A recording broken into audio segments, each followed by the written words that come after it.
you'll take the house? Yep.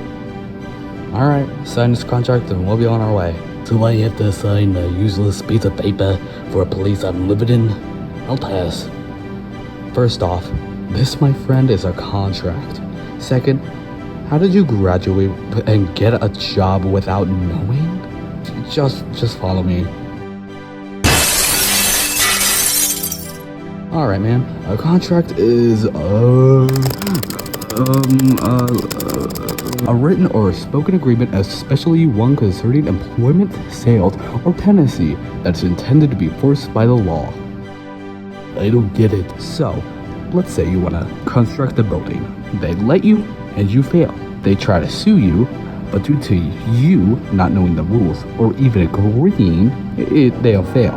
Contracts are an agreement so that it can be used legally, and if you do something bad in the contract, it's also to show that you've agreed to what they said. Take websites, for example, and the main things nobody seems to read: the terms of service. When accepted, it makes it so that you agree to their rules and won't break them whatsoever. If you try to sue the company for something that was in the TOS, you fail. Some companies like TikTok say in their TOS that they can use your videos for ads without your permission. So, you understand now? Think so. Alright, now sign the contract and I'll go. Not right now. I have a few more questions. Go ahead, ask them. Aren't there parts of a contract? And I plan on selling food in the future. Could you also tell me the law of sales? God, you talk like you were in a video about a topic for a school assignment. The parts of the contract are an offer, acceptance, genuine agreement, consideration, capacity, and legality. Offers to do something in exchange for something else. For example, if someone wants to help cook, they will clean his house in exchange. Acceptance is an agreement between two or more parties. I don't need to provide an example.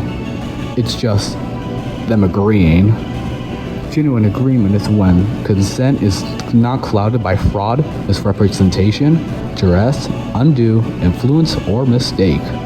Consideration is something received by a party and thinking about signing it or not, suggests them deciding if they should sign it or not.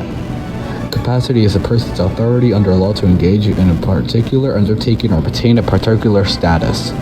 Legality is an attachment to or an observance of the law. You're right then. Now for the law of sales and more contract information. Obligation is a duty to do or not to do something.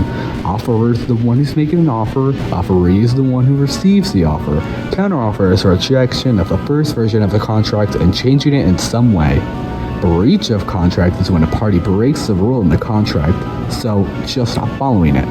I don't know how to pronounce that, so that is exchanging, buying, or selling things. A merchant is a person who deals in goods. Is that all? Oh, don't worry. There's 6 left. Oh my god. Goods are merchandise or items. I don't need to provide an example on that. Services are someone who helps someone else, like volunteering. Bilateral offers are 2 people making an offer. Unilateral offer is only 1 person making the offer. And now for the buyer's right and seller's right. The buyer's right of expansion is the right before payment to inspect the items or goods at any reasonable place and time in a reasonable manner. The seller's right is secure is the right for the seller to cure a defect once the buyer notifies the seller that there are defects to which the buyer objects. Wait, I'm a bit confused. You never mentioned if I needed someone to make a contract, like a lawyer. What makes a contract a contract, and are all contracts the same? I'm not sure if they are all the same. No.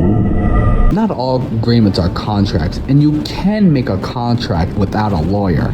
A contract is enforceable in the court's eyes by something of value being exchanged. Is that all? Yep. You got any more questions? Nope, later, man. What? Dude, you forgot to sign my contract to have your house. Did you even learn anything?